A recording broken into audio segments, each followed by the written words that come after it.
Kent State really does care about its students, and I think that if a student wants to feel supported throughout their time here and feel like they have someone to go to for help or for advice or just to talk, Kent State is the place for that. Right now, 1 in 7 people around the world needs a pair of glasses but can't get them. That's why OneSight exists, to help people everywhere get the glasses they need to learn more, earn more, and see a clearer future. How can you support OneSight's mission in communities around the world? All it takes is a simple donation to improve someone's life by giving them clear vision. Donate today at onesight.org. That's ONESIGHT.org. This show is brought to you by The Makery, the podcast network for makers.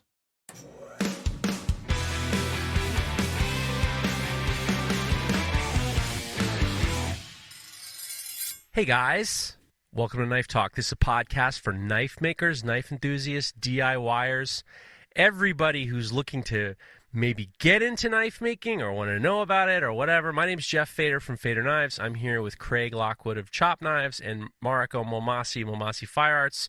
We're here every week, ladies and germs, to keep you company, to answer your questions, to solve some of life's giant dilemmas, and we're here today. How is everybody doing? Very good. Very good. How are you feeling? Mareko, are you there? Oh, yeah. No, I'm here. I'm sorry. I thought Craig was going to start talking. My bad. I'm doing good, too. Good stuff. Good stuff. Craig, can I say one thing that I think I've been getting the most amount of messages for? Oh, I know exactly what you're going to say. No, you don't. There's two things. Two things.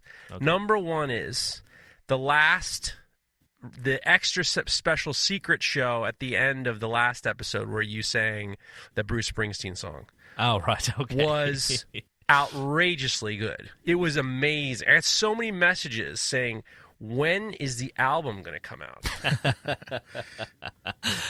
Oh, rock and roll dreams. Maybe one day. Dude, it sounded so great. Everybody, if you hear the noise and you leave, the last 3 minutes of last week's Knife Talk, Craig recorded was it I'm on Fire? What is it? Which one was it? What was it? Dancing in the Dark. Dancing in the Dark. Dancing in the Dark, Bruce Springsteen. It was awesome. It was great. And the other thing we got a lot of messages about, which annoyed me to no extent, no end, was what's going on with Google Play? I can't listen to your podcast because it's not on Google yet. What happened? You know, we don't own Google, funnily enough. We really don't. And Shit. It's just, I mean, the way podcasts work is submitted via our RSS feed. That was all good. The RSS feed is good. And it's then up to the services to pick it up from that feed. And for some reason, Google didn't last week. I don't know why. There's no reason why they shouldn't.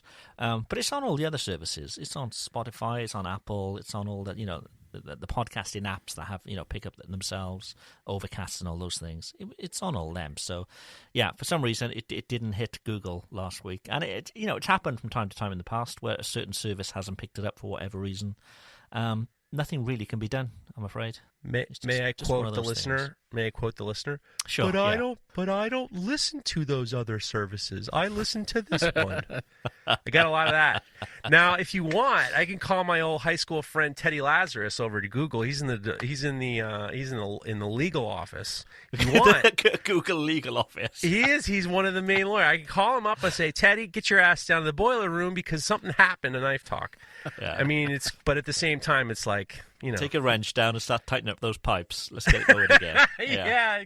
Come on, Teddy, get your ass in gear. What do you think this is? But yeah, it's just unfortunate, I'm afraid, one of those things. But yeah, it's on all the other services, so don't worry too much. I gotta download a new way to listen, and then what about the website, Craig? When are you gonna get the website done? I'm just fucking doing it because this is what they get. This is what I get. Yeah, I've had millions of them myself. Yes, I know. Yeah. Hey, we're doing what we can. So anyway, This week, what's been going on? Geoff, let's start with you then, and we'll come back around in a circle. It was a very nice week. A lot of work done. I had it's interesting because maybe this is something we can talk about a little bit later. But I did a little article for a magazine. Well, I didn't. I was interviewed in a magazine that's going to go out for like what's the best things of 2022 in your area, and they called me up and we had a nice conversation about what we're going to be doing, and it really kind of fleshed out something that we're going to be starting for 2022, which is something that we've been trying to do for a while, which is having more signature series stuff, and things are coming out. So in December, we're going to have a little bit more information, but this is perfect timing. It was a great interview. It was fine. We had a good time, nice conversation. And then at the end, they said, we need you to send us high-res images of the work that you were talking about. And I said, well, I'm going to do the listener's voice again. This voice again. I'm going to do the listener. That's listener's voice. Listener's voice. Well, can I use pictures from my iPhone? And there was this giant hush of silence because these magazine people hear this all the time. They're like, well, just when you do a picture from an iPhone or a cell phone, they always seem to come out blurry when they come to print. And it was like this. I was like, so I sent a message to you, and I sent a message to Brian House. Yeah, I just happened to be texting with him and trying to figure out if I should buy a new camera because if your pictures are going to come out blurry from your iPhone, they're definitely going to come out blurry if you get like a high performance SLR because you need to know how to use it properly. That's what you said to me is, well, your iPhone camera should be fine. And what they had told me specifically was, and I've heard this from a lot of like photographers, that iPhone cameras aren't as good as people think they are, and that for like print media and stuff like that, they don't want those iPhone pictures. She didn't say they come out blurry. She says something is in the transfer and they usually just don't come out right. I actually had the same thing happen with Pat Quinn. Pat Quinn is doing he did the new catalog for the CMA, and some of my work is in there. Yeah, I had to send new pictures because they just were coming out blurry in the magazine. Yeah, this is like a whole new subject, I suppose. But I mean, if you've got an iPhone and it's well lit, you're going to take far better photos than somebody who's never used an SLR before, and buys one specifically for a few shots, because it's clever. It's got software in it that does a lot of stuff that you don't have to think about. But yeah, it's all about lighting. It's as long as you've got good lighting, you're going to be able to take good photos. Basically, any sort of modern iPhone would be fine. Are there image quality adjustments that you should make sure your phone is set on before you take? There are. Good question. In your settings, so the settings app will show you a list of apps, and then if you go into photos or camera, you can certainly make sure whether you're using compressed photos. And there's little things like if you're using like iCloud storage and you've got maybe an older phone and your storage is full up, it'll then start compressing the photos more to save space. It's a clever thing. So yeah, it's certainly check out your settings, but a good photo on an iPhone that's lit well is often far superior to anything with maybe up to like a $500 camera. Quite easy. Sure. And I bet most people wouldn't be able to tell the difference. So do you think the issue that some of these magazines are having is that the dot per inch or the DPI quality isn't there in some of the photos they're receiving? Because usually you want like minimum 300 DPI, right, for print? At least for print, yeah, at least. Yeah. I'd say the biggest problem is the fact that, you said, like a dummy, can I just use my iPhone? And, any dummy can pick up an iPhone and take a picture. They're probably just thinking, you're just going to do that, without giving it any thought and any, right.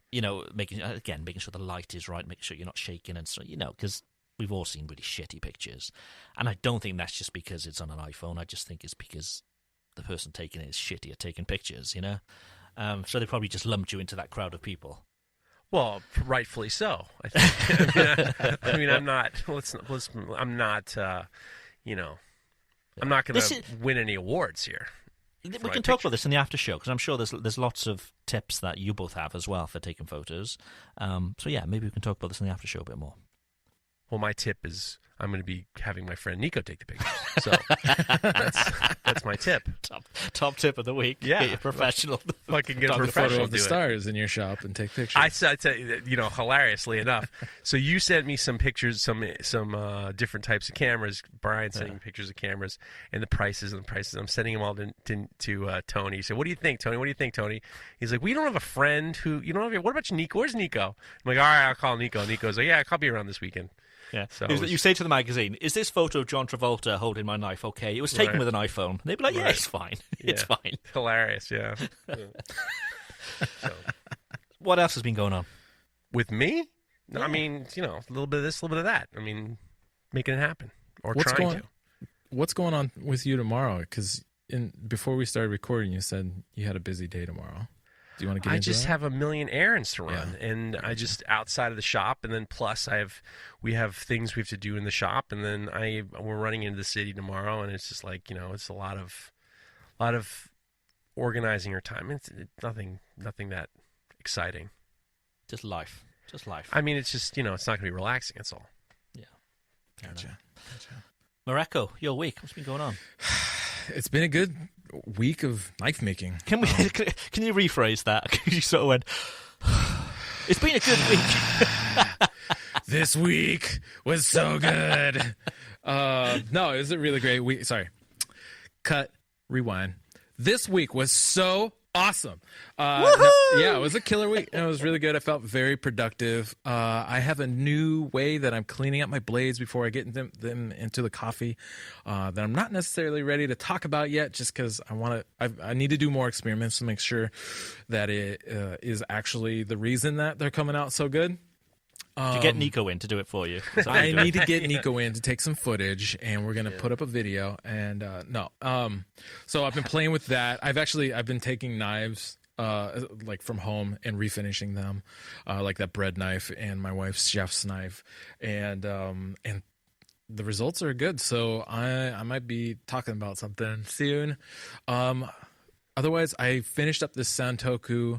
I was actually just talking to Geoff about it though before we started recording. I think the way I took the photo is somewhat misleading because I like to take a straight down shot, but they always seem kind of flat to me and not very interesting. Mm-hmm. And so I always drop the angle to maybe a 45-degree angle or something a little bit more dynamic, and it feels like the knife is coming at you or something like that. Not in a dangerous way, but in a very pleasant way. Anyways, whatever that means. But a lot of people were like, "Oh, I love that cleaver," and I'm like, "Ooh, that's not a cleaver. That is a Santoku. It's only 2 inches tall and it's only 6 1/8 of an inch long. It's just a little knife.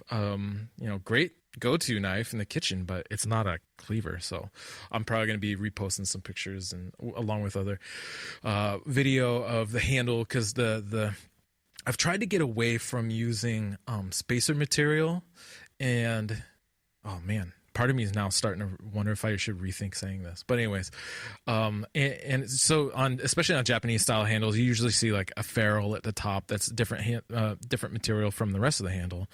Right. And I've been trying to actually find wood that already has that activity going on in it, and I have some two-tone and burl, which has the heartwood, which is the deep red and rich and curly and burly activity, but also it has some of the sapwood, which is closer to the outer edge of the tree towards the bark, and it also has its own activity, and it's beautiful, but it's high contrast, blonde against this deep red, and I love it. And so instead of doing two different pieces of material, I just try to find handle material that already has that activity in it, and then use it in a way so that it has that effect, but it's all actually just one piece of material.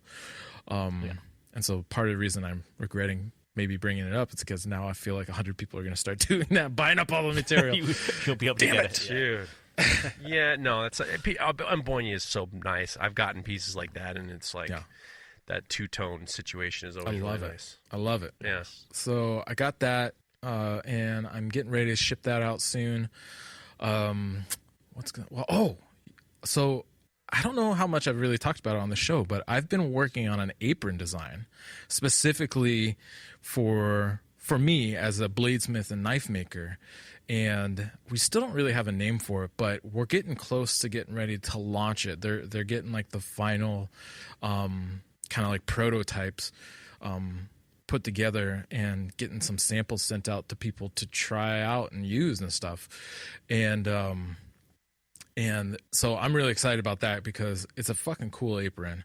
I feel like I'm wearing like a superhero's uniform or something like that, you know? And so I'm really excited to get that out, and that's coming up, you know, in the next couple weeks. We're going to start launching those and talking about those more and sharing them out. Well, there's the name. There's the name, FCA, fucking cool apron. Well, I was trying to sell them on BAMF. You know what that means, right? No. Badass motherfucker. But I don't think they were too excited about that. I mean, I think they liked it, but they're like, I don't know if marketing could really push that. So I guess Mal Messi is not a good idea, right? Because there's an what is that? Mal Messi. Messi? No. Mo Messi. Mo Messi. Was that a dad joke? I guess. That was a really rough I one. didn't mean to be. I mean, I'm hating myself right now, but I'm really hating myself for saying that. That's for B Cone. Mal Messi. The first thing I actually thought of was the soccer player Messi. Anyways, so that's going good. The calendar, we got a lot of the artwork lined up, and I think next week-ish we're going to be also putting that out and starting pre-sales for the calendar. This year's theme is Magicians of Mosaic Damascus, and so I got some heavy hitters in here. I think a lot of people, you know, some makers that people are very familiar with, and others that people are not. But what I'm really looking forward to, or was trying to do with this year's calendar, is try to get makers in it that have really done some innovative stuff and have a really unique approach. I mean, a couple obvious ones would be like Salem Straub or Jason Morrissey, but also like pioneers like Steve Schwarzer. So we got some really talented people in there, and I'm excited to start pushing out the calendar and getting those into people's houses, probably most likely shops, honestly, and garages. And other than that, it's just I got more work, standard knife making stuff coming down the line, and yeah, it's been a great week, Craig. Woohoo! Nice. Well, my week. I literally got back to France last night. Because we stayed in the UK a little bit longer. We flew from Manchester, so we had to do a bit more of a journey to get to the airport. And the twins, the girls, they've been on plenty of flights now. But Molly was sick on the flight, and it was like, and it was everywhere. And it was just like, man. Oh no. Yeah, so she was pretty delicate. So we got back late last night to a freezing cold house. It was horrible, but so today was a bit of sort of recuperation, really. It's been, we had to go to the hospital as well, a scan for my wife, just all run of the mill stuff, just life. But we did find out whilst we were in the UK that I'm having a baby boy. It's going to be a boy, which is nice. Congratulations! That's Thank exciting. you. So that's the full set. So yes, that's enough for us. So yeah, we're very happy with that. Very happy with that. Oh, just we've got somebody at the door. Let me open this door. Who could this be? We have a guest. Per, can you hear me? Yes, Geoff, I can hear you. Craig and Mareko, you are all there, I guess. We are there. We are, well, in body, I don't know about mind. But how are you? By the way, everybody, the listeners, this is Per from Dharma Steel, and he's coming on to tell us all about the Chef Invitational, which is happening on Saturday. Which you guys can obviously join us for, because last year we did a show, didn't we, Per? Last year, where we had lots of fun. We spoke to all of the makers that were sort of involved, and there was just lots going on. And I know this year you've got bigger plans. So tell everybody what's happening next Saturday. Oh, we are super excited because this time we have more things going on than ever we have had before. So there will be some exciting activities. We will have some forging going on. Nate Bonner at NHB Knife Works will do some forging demos for us, so that will be really interesting to follow. Yes, yeah. And of course, using, having a show for culinary knives, there will be some cooking too, and we will have some Italian cooking going on, which is really interesting because, well, we all like Italian food, don't we? We do. So, and what could possibly go wrong? A live demonstration. It's a brave man. Come on, Alfredo's a brave man. Come on. He's going to make it. He's going to make it fine. He'll be fine. Yeah. So I'm really looking forward to that. Unfortunately, I cannot taste that. But he's supposedly he's going to do spaghetti alla carbonara and risotto al radicchio. But it will be super exciting. And of course, on top of that, there will be many knives.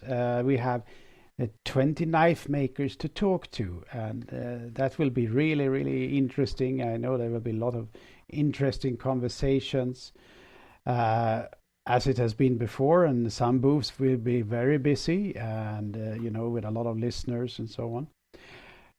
We will also, on top of that, discuss some of the, special things about Damasteel knives and what makes a Damasteel knife, and also how to take care of your Damasteel knife and culinary knife in generally. But because that, I think a lot of people that are using knives in their kitchen, they are a little bit, they wonder, how should I really take care of this precious thing I have here, and to keep it in a good shape and so on. So yeah, that's one of the questions that we get every week from other makers. Basically, how do they explain to their customers how to look after these knives? Because a lot of customers are buying these knives. Maybe they're not. Well, they may even be professional chefs, but they're certainly not makers themselves, a lot of them. So they don't know how to look after them and how to keep them in the best condition. So that'll be really interesting to see, actually, for other makers to see too. Yes, I definitely believe so. And so we will talk to some of the guys that have more experience about being, working as chefs, and how they have done, how they did take care of their knives. And hopefully we can get some good, advice on how to make that good, so to say. And yeah. It'll be fun. Last year was, the three of us really enjoyed doing the show last year. We met some great makers, and we had some great chats, and just seeing some of the work that these makers are making some of it's phenomenal. It's very, very good. So if you're listening to this, everybody, this is going to be a virtual event. So if you go to damasteel.se, you can get tickets. They're free. And then what you can do is, it'll be next Saturday. I believe it's like 3 p.m. Eastern Standard Time if you're in the East Coast. You can interact with all these people that you probably know, like Quentin Middleton and Finkel Ferguson and all sorts of really great knife makers. You can watch the show. You can chat with these people. This is a great free event, and you get to see all the beautiful stuff that is going on with Damasteel. So if you are around Saturday afternoon, this coming Saturday afternoon, November 13th. You should. It's like a no-brainer. You should definitely be here because it is a lot of fun. Yeah. Oh yeah. Yeah. So Damasteel have done a lot this year as well. You've had new patterns. What's going on? Have you been sort of hampered by COVID, or is it giving you time to sort of readdress things and maybe come up with some new stuff? What's happening over there at Damasteel at the moment? Well, we haven't been able to travel so much, so there has been a lot of things cooking, and there will be some. We have launched some new products this year. We have a new Dama core with an RWL 34 core, which makes a mirror polished core, which is we are looking forward to see more knives in that material. We have new patterns also, which are really interesting. The Nidhogg and the Fafnir, super cool patterns, and I'm looking forward to see more knives coming out of these. There are not so many who have bought them and made knives of them yet, so they are very unique as they are. And there are new things coming on for next year, and there are some really interesting things. But I can't say any more about that. It's a good job that this one isn't video, this podcast, because otherwise I'd bring you up on the big screen, I'd look into your eyes, put a bit of pressure on you, and get you to tell us all these little secrets. But maybe we'll keep that for next week. Yeah. We better. Yeah, I think so. So yeah, it's going to be fun. So if you're listening and you didn't attend last year's, you missed out on a great event, and it's only going to be better this year. So head on over and also check out Dharma Steel's Instagram account, which is Dharma Steel Lab. Because if you're looking for any sort of inspiration, they post some amazing pictures of knives, all using Dharma Steel, of course. And there's some beautiful, beautiful stuff there. And you can go back and if you want to get a feeling for what it's like, go back into the archives of this show and listen to the Dharma Steel event we did last year. We had almost too much fun. It was so much fun. Everyone was in great spirits, and it was really a great event. So if you want to check it out, go listen to that episode, and then see us on the 13th. It's definitely a lot of fun. Fingal had me feeling a little underprepared last year. I feel like I should have a bottle of champagne, of champagne on hand or something like that. I think so, yeah. Yeah. I mean, you want to talk about underprepared, my ass. I mean, Fingal's I think Fingal's all ready to go. Fingal is all ready to go. We're gonna have some smoke and some lasers for next week. So when any of the sellers actually sell an item, we'll celebrate a little bit with them. I think you'll have some fun. Oh, that will be great. Yeah. So, sounds great. If you're a maker, there's obviously there's plenty of makers listening to this show, and they want to be involved, and maybe they want to exhibit at the next show. How does that happen? Are you sort of handpicking these makers? Because I know Geoff has given some hints that he'd love to be able to exhibit, but he hasn't been given the green light yet. How do makers go about doing that? Not that I was going to brown bag it, Pear. Don't worry. I'm a man. I am. I'm not a barbarian. We take bribes. All right. I hear you. Good answer, Pear. Good answer. Send us an email. That's the best way to get in touch with you, and we'll see what we can do. We will try to get people involved in the show, and as much as we can really accommodate. So yeah.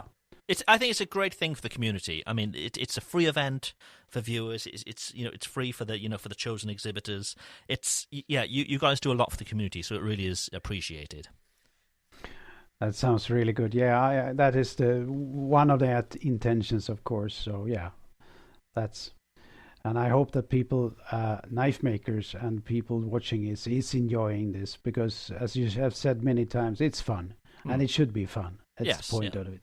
You could be in your pajamas in your apartment and be at this Dharma Steel show talking to some of the best knife makers in the world. I mean, don't tell them you're sipping on champagne. That's the move. A little bump of caviar on your hand, a little champagne. You're in your pajamas. Perfect. Yeah. It definitely will be fun, and we'll put a lot of work in to make sure that it is. So Per, just before you go, we've got a question for you. You need to clear something up for us, because we all know that you're in Sweden. The sixth happiest place in the whole world, apparently. The sixth happiest country in the whole world. So the first question is, why are you guys all so happy? And the second question is it IKEA? IKEA? How are we meant to pronounce this? We don't know. Okay. I think I start with the first one, or the second one, because that is easy. It's IKEA. IKEA. Oh, interesting. Okay. IKEA. Yeah. IKEA. Okay. Why are we so happy? Well, I don't know. Sometimes it's much about freedom, really.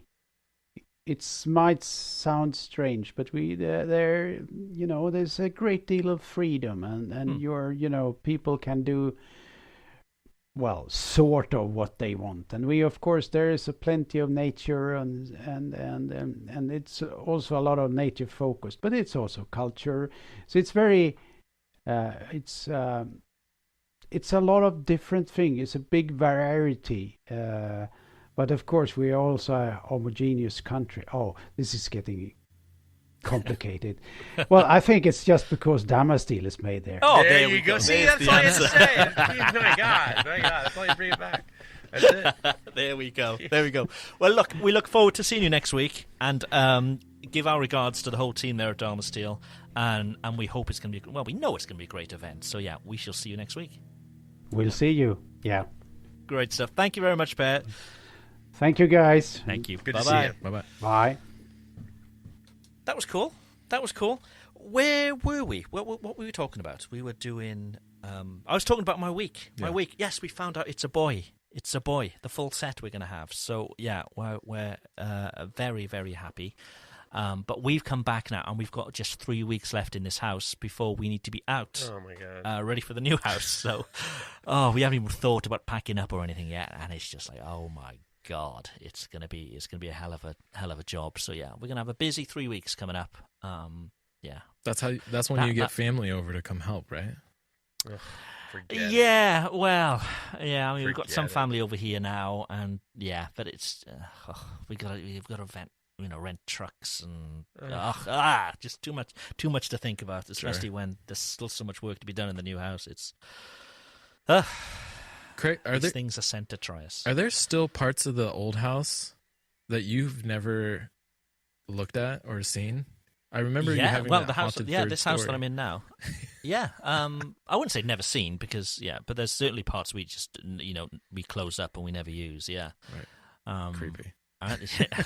Most of them are now just full of stuff where we just use it for storage. So we got to climb in crawl spaces and all sorts and find everything to take with us. So it's going to be a crazy few weeks. I'm not quite sure how we're going to do it, but anyway, I'm back and I'm back to work.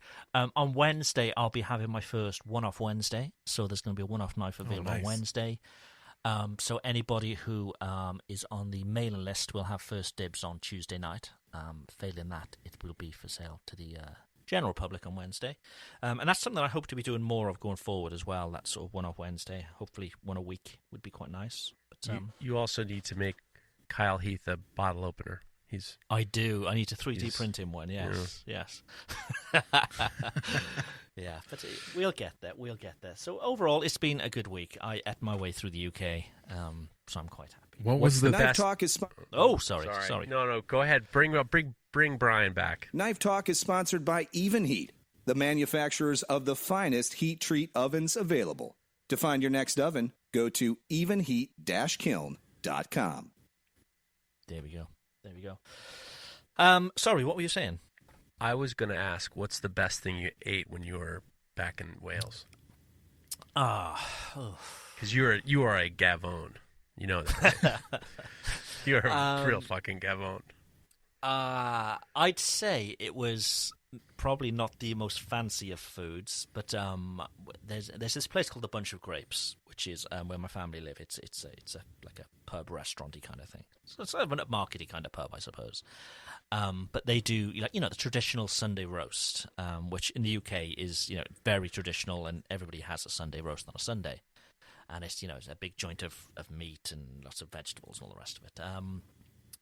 We went there the 2 Sundays we were there. We went to the same place, and each time it was fantastic. It was and it just I don't know. It just makes you feel all warm and fuzzy. It's Nice. It's very it's very very comforting kind of food, and it was very good. So yeah, I'd say that, and just the fact that we had the girls with us, the twins with us, and they're just very used to being in restaurants. So they'll just sit there and they don't make a fuss. They're quite sort of tidy eaters. That's great. So yeah, it's just really nice, and it's really nice when you finish your meal. People are leaving, and as they're leaving, they're sort of complimenting us on how well behaved the kids are. Get the fuck out of here! Good. It happened 3 times while we were away, and we were just like, "Yep, we know." Get at people are coming up to you, congratulating what great parents you are. Listen, I've got a mug that says the world's best dad, and they don't give them to anybody. Okay, you need to earn this shit. Okay, This is some horse shit. These people just keep coming up to me, congratulating me on what a great job I've done. Get out of here, man. Yeah, it would be remiss of me not to have another one. That's the way I look at it. Yeah, Craig Rockwood Jr. Anyway, should we talk about knives? Yeah, why That's sort of not? the reason we're here.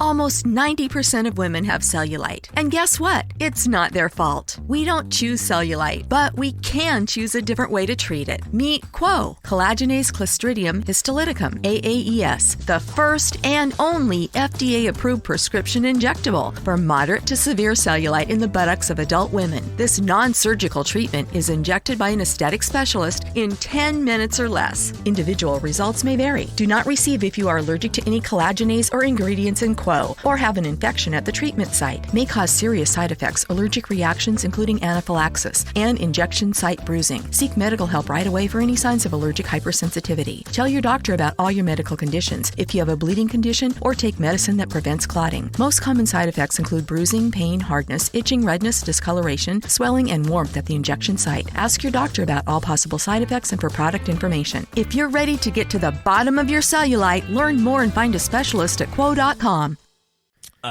Okay, let's do some questions. Hey, man, can I ask you a question? The first one is from Lucky Irish Forgeworks. Hey, cuties, I've started forging integrals, and as such a host of issues arise. I'm really struggling to draw the heel of the knife out back towards the handle, as by the time I do that, it's already stretched too thin. Is there a good way to conserve material towards the heel so I have enough for a smooth transition? Integrals. Mareko, what do you think? I would say, so usually I'm going to guess that I found that the key to forging integrals is to start with larger stock. So you're not driving material down to upset it and create the bulk that you need for like an integral bolster. It's already that thick, and then you're working to reduce the rest of the material down to kind of a standard blade or bar stock form that then you can forge a knife from. I've found the key for me is to get work. I start with I sent Geoff actually a diagram. I don't know how long ago.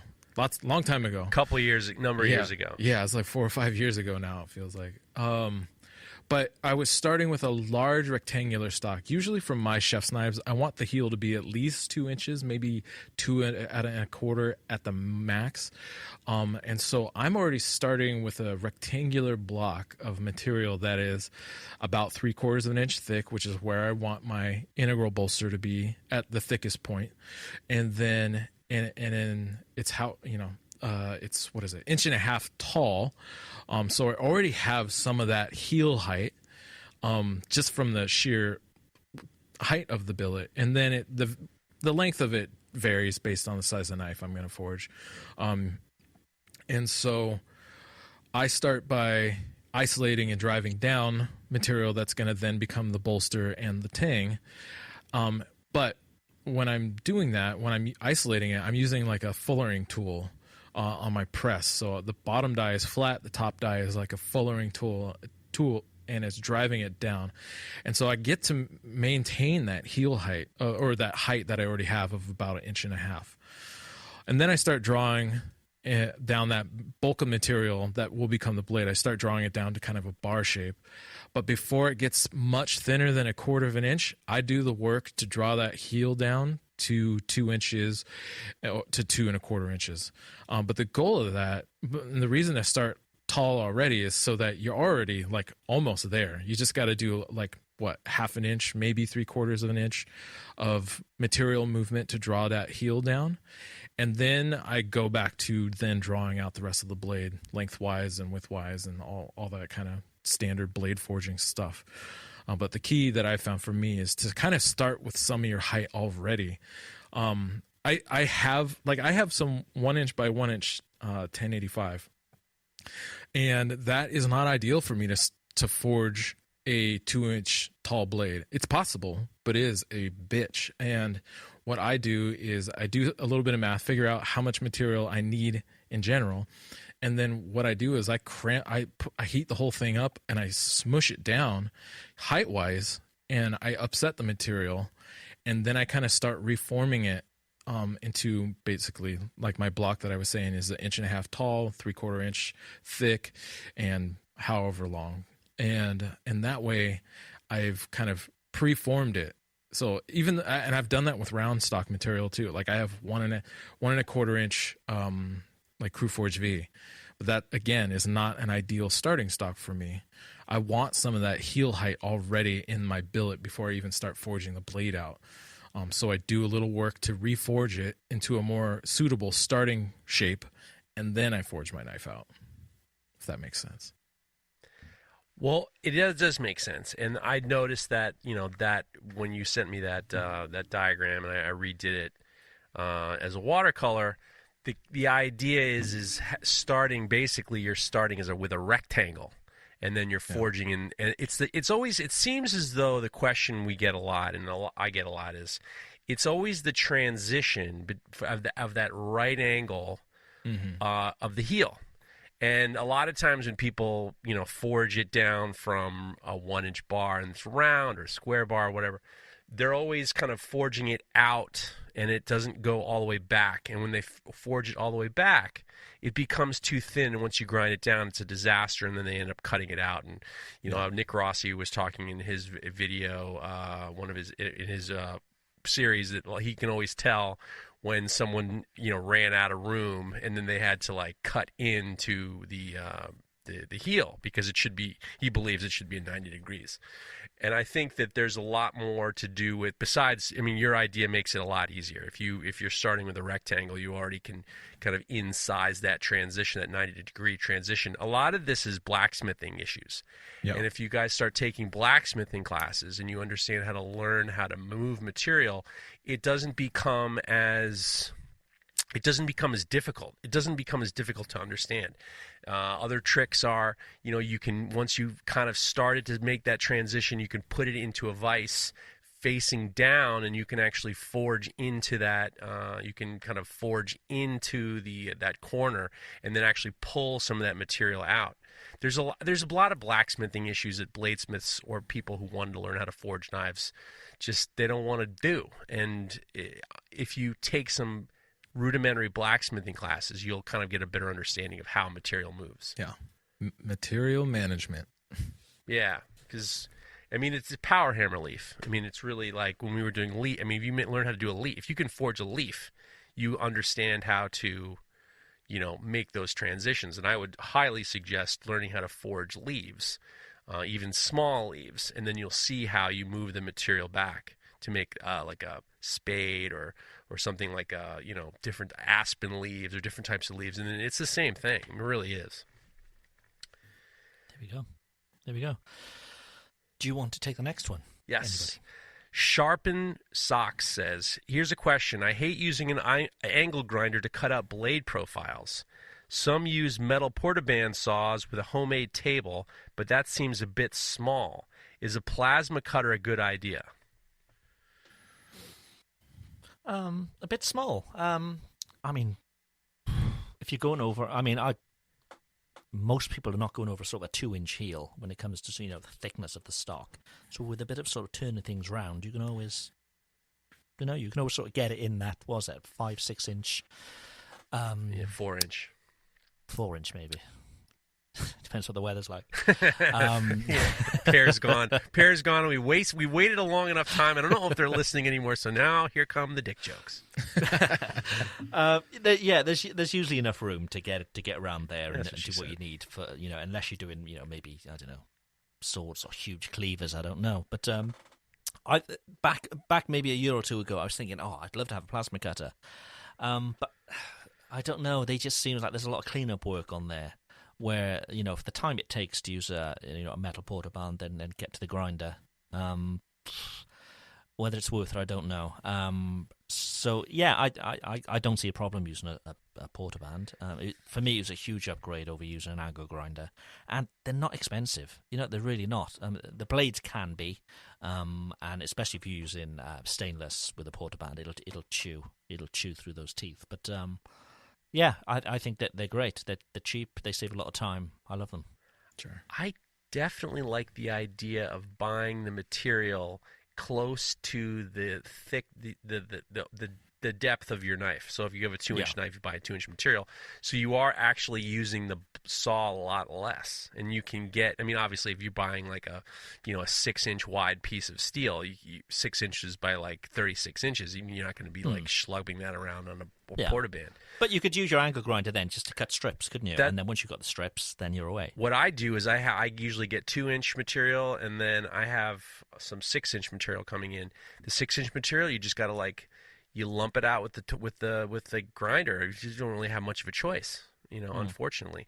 I know that some people have stuff like the Langmuir systems. I know Jonathan Porter has one of those, and he uses it and he loves it. I mean, he uses it for all sorts of things, and a lot of people use those. And I think Brian's got one too. Brian House has got one too. But I think it's one of those things like any sort of CNC machine. It's not just a case of, I'll buy the machine, it'll do the job for me. There's a lot of setting up, a lot of trial and error to dial things in. And you've obviously got consumables that are going to change these things over time. So if you're doing a lot of them, I think it probably does make sense. But, you just need to make sure you're fine-tuning all the time. If you're just doing, just a couple a week, you're probably going to be playing with that machine a lot more than you need to be. That's sort of my feeling on it.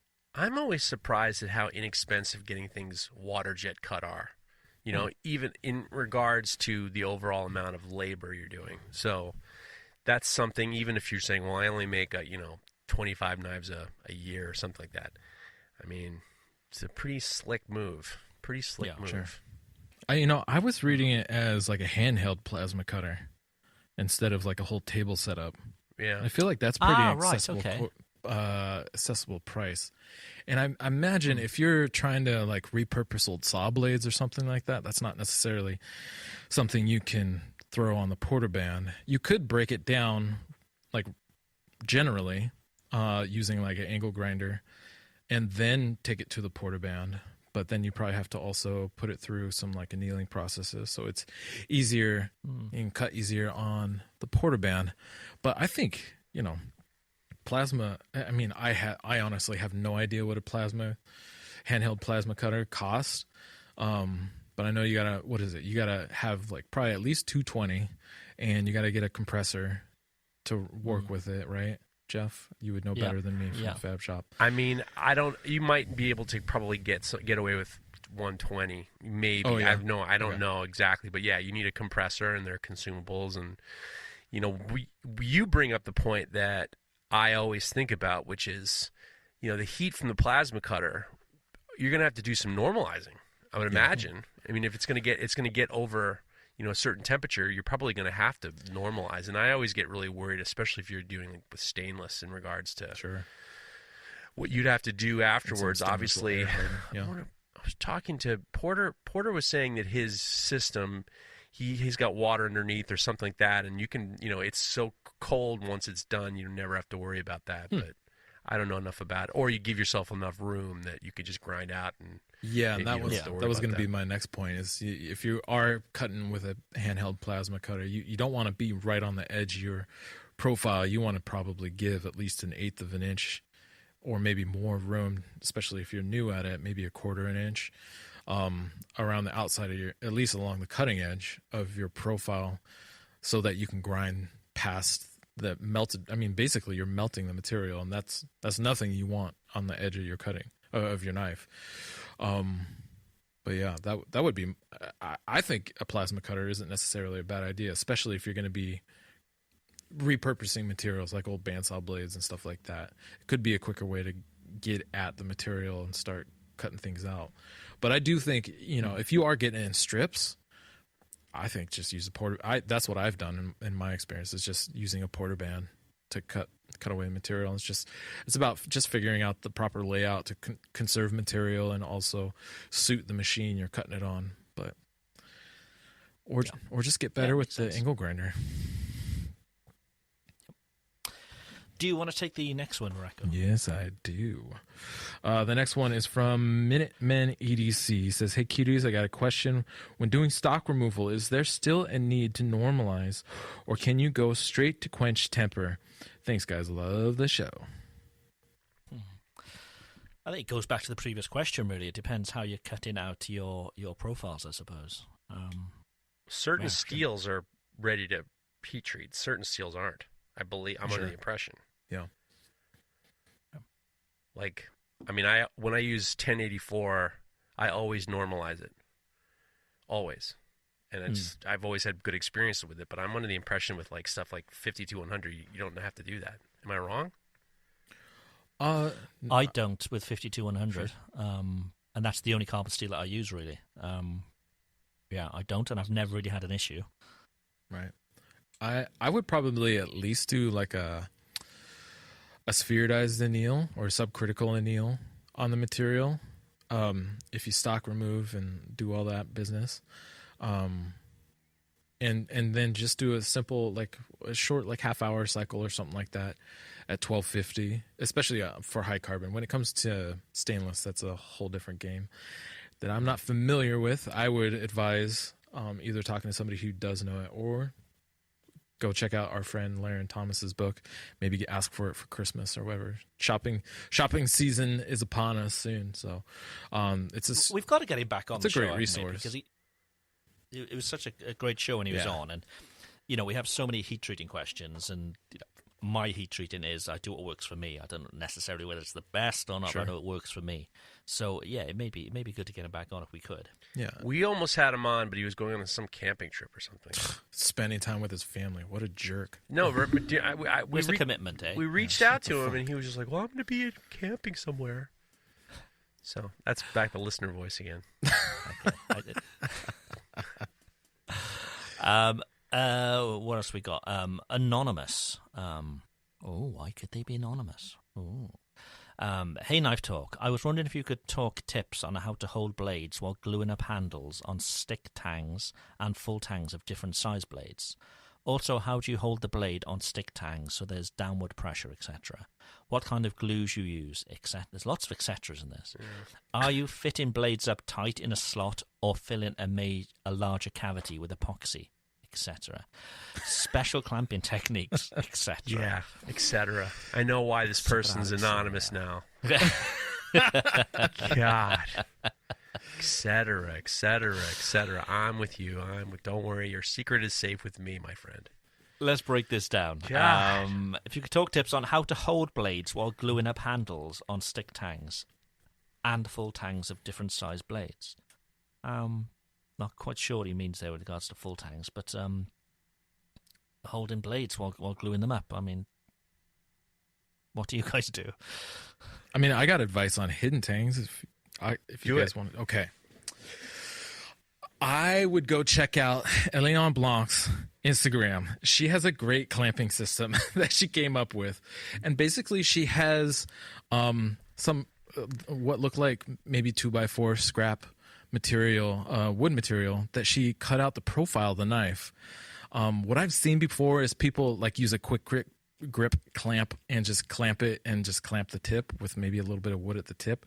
But that has always sketched me out. But what she's done, which I think is super smart, is she cuts out a profile of the knife that needs to be clamped up. And maybe she's got a set pattern design. If you got a set pattern design, then this is easy. You just need one profile cut out, and then you can just, anytime you're gluing something up. But anyways, it supports the blade, not just at the tip, but all around, along the spine and the cutting edge. It also keeps it from potentially twisting off because it's capturing it around more of the blade rather than just at the tip. And so that also kind of, and you could, I mean, now that I think about it, you could actually maybe drill out like a 1/2-inch hole so that the tip isn't actually in contact with the edge or with the wood, and so that pressure is kind of displaced across the spine and the cutting edge of the knife. And then at the bottom, she just keeps the handle material square, and this is all again in a quick grip kind of setup, or the like, and then just closes it up. And I think, I mean, in the future, if I'm doing a non-integral, that is definitely the way to do it. I really like it a lot. I think it's super smart. And what's odd is that I've never seen it before, and I think it's brilliant. So I'm that's looking what I at it right about. now. Yeah, and I've done this before. You have. So nice. Yeah. I mean, it's you basically just trace out on a piece of wood the first 2 inches of the tip of your knife, cut it out, so that piece of wood it's got a square back, and then it fits the profile of your knife. So when you Right. put it in it's clamping down. Yeah, I mean, it's awesome. No, it's great. I've seen people actually use those caulk guns, and they'll take a grinder and cut off, or they'll make like a piece that fits in, and then they'll use the pump action to kind of like be the compression. Does that make sense? Yep. Yeah. I've also used file guides. Like I'll put a file guide over the blade, and then I'll have two clamps holding onto the file guide, and then a piece of wood underneath the bottom of the handle, and then I can kind of use that to be the compression too. Yeah. There's a good move, but this Alain LeBlanc move is tight. Is a tight move. Smart stuff. Yeah. It also mentions for full tangs as well. I don't really see what the issue is gluing up full tangs because I don't quite understand the question in that respect. But for a full tang, I don't use any sort of clamping as such. I use Corby bolts, which gives me that sort of mechanical fixing.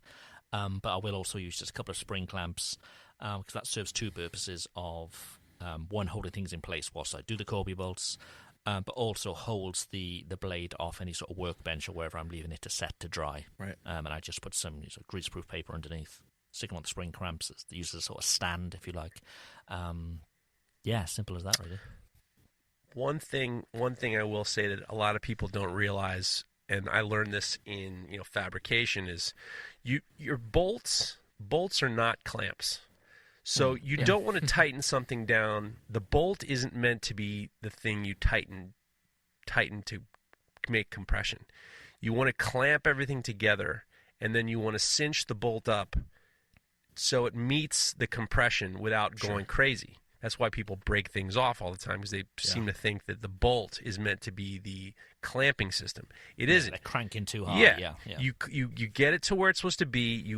What I do with Corby bolts or pins or whatever is I get everything in loose, then I clamp everything down, and then I hand tighten them until they're just snug up to the end, and then I leave it all alone.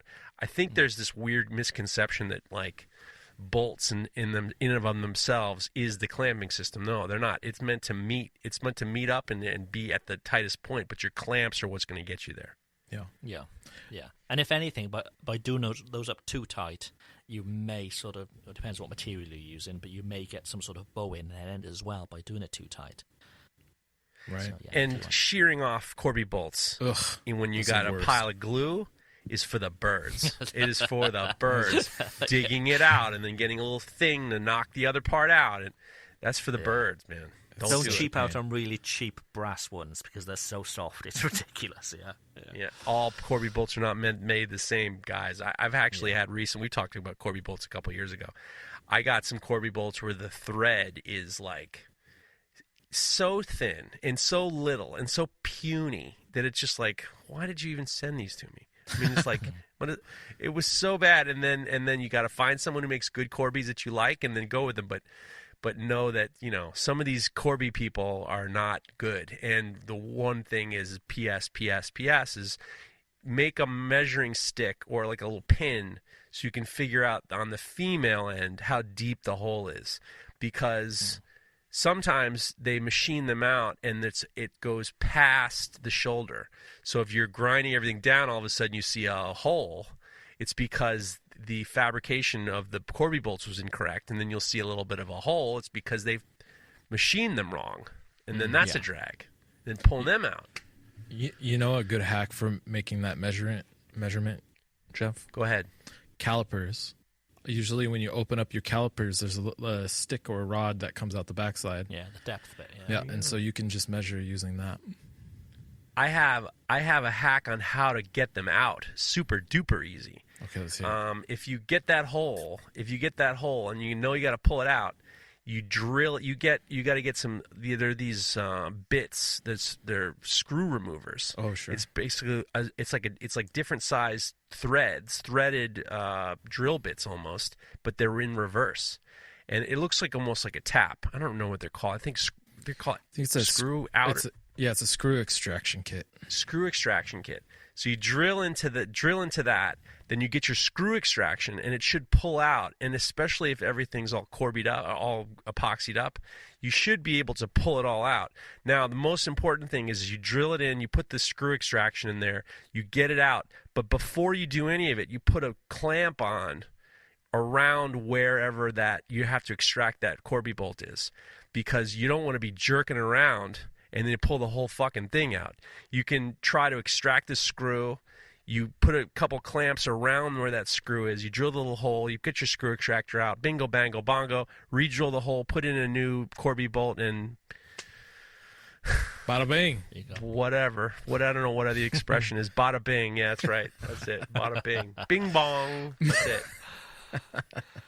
Combat Abrasives makes the world's best abrasive belts for knife makers. Available in any size at unbelievable prices.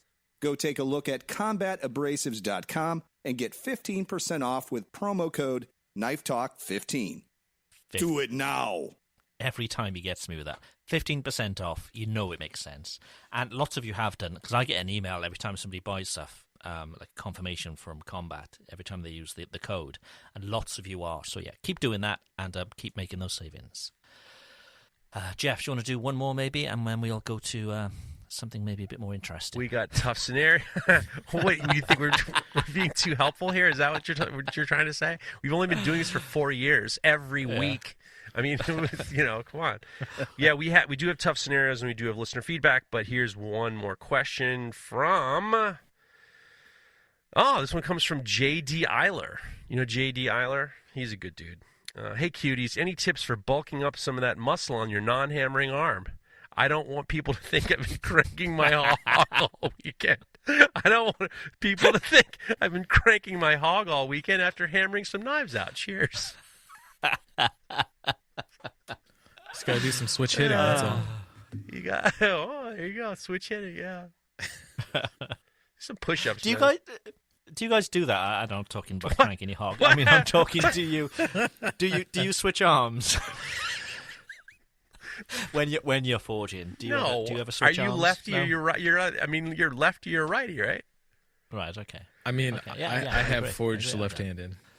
You have? Yeah, sure. For a while, I was going back and forth, but no, I don't worry about it. Yeah, for some reason you don't see a lot of people with one very large arm and one very small arm. You clearly haven't looked at Neil Kamimura's arms. Well, no, I mean, how can I? I'm staring deeply into his eyes and his long flowing hair. Yeah. I don't notice his fucking arms. I'm not look at his arms. I can't tell. But one thing I will say is I hated it when I first started in, and I got terrible tennis elbow in my managing hand. It's called the non-hammering arm. It's called your managing hand because you're using the tongs. And I got terrible tendinitis in the tong hand, and that was kind of a drag. So, fair enough. So yeah, we don't really have any tips, I suppose. Just do a fucking push-up for Christ's sakes. Take up table tennis with the other arm. I don't. Yeah, use your hammer. Have you ever seen Indian club exercises, like workouts? It's like an old school, like 1920s kind of thing. They used to do them with like these bowling pin shaped things, but they've come back into in vogue. And if you got, a decent sized hammer, you can practice your Indian club exercises using your hammer. Yeah, you get some kettlebells or something, JD Eiler. Christ. Just crank the hog. Whatever you want to do. Jeez. Yes. Steve at Moonshine Metalworks has written in again. Oh boy. Questions with an S. Also, by the way, Steve would have been at Alex Pohl's book launch last Friday. I did have an invite. Thank you so much, Alex, but I couldn't make it because we just had so much to do in the UK. But I hope it went well. It looked like it went very well from Instagram. And if anybody hasn't seen it, the book is now available from Alex called Blacksmith. It looks special, so go take a look. Anyway, this question. If you have a knife that needs a good sharpening, be it a cheap store-bought thing, an old favourite, or even a custom knife that just needs a tune-up, what's your go-to method for putting an edge on it? Do you whip out the stones, or you run it over a 36 grit belt on your broad back? 36 grit belt on the Broadback, eh? And he's got question the second. In your opinion, what's the best way to store your knives in the kitchen, and how do you actually store yours? Do you have cases with custom foam cutouts for each blade, or do they just rattle around in a drawer with the rest of the cutlery? Steve's either in for 36-inch belts or whipping out them stones. yeah. 36 grit belts. So if you have a knife that needs good sharpening, and just touching up, what do you guys do? I mean, I do all my main sharpening on a Tormek, but there's plenty of those kind of devices around that do the small sort of water stone, I suppose. But if it's just a touch up, I just got a really thick, quite recently, quite a ceramic rod. How thick is it? It's quite thick. It's about 2 inches. But yes, it's about 2 inches in diameter. It's got some girth. Jesus Christ! And that lives in the kitchen next to the knives. And I do the whole Gordon Ramsay every time I use one, just a quick and I'm finding they're not really needing a sharpening. For months. I say for months. I've only had this a little while, but I can tell that I won't really need sharpening with these. I'll just give it a quick touch up occasionally, and we're good. What about you guys? You've got knives that need touch ups. What are you doing? I'm hitting it on my Broadback. If it needs some if the geometry really needs to be readdressed, I'll hit it with a 120 belt.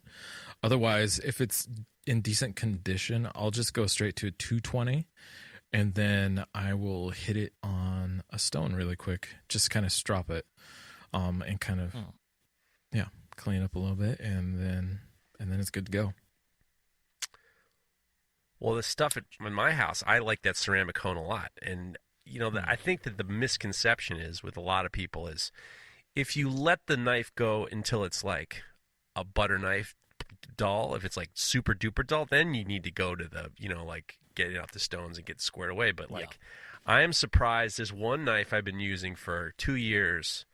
I have never had to bring it back into the shop to clean it up. I give it a lick I'm constantly giving it a lick every so often with the ceramic cone, and I am surprised at how much it just cleans the knife up. I'm very surprised. And speaking of which, I have been using the Tormek lately. My favorite thing with the Tormek is that leather wheel.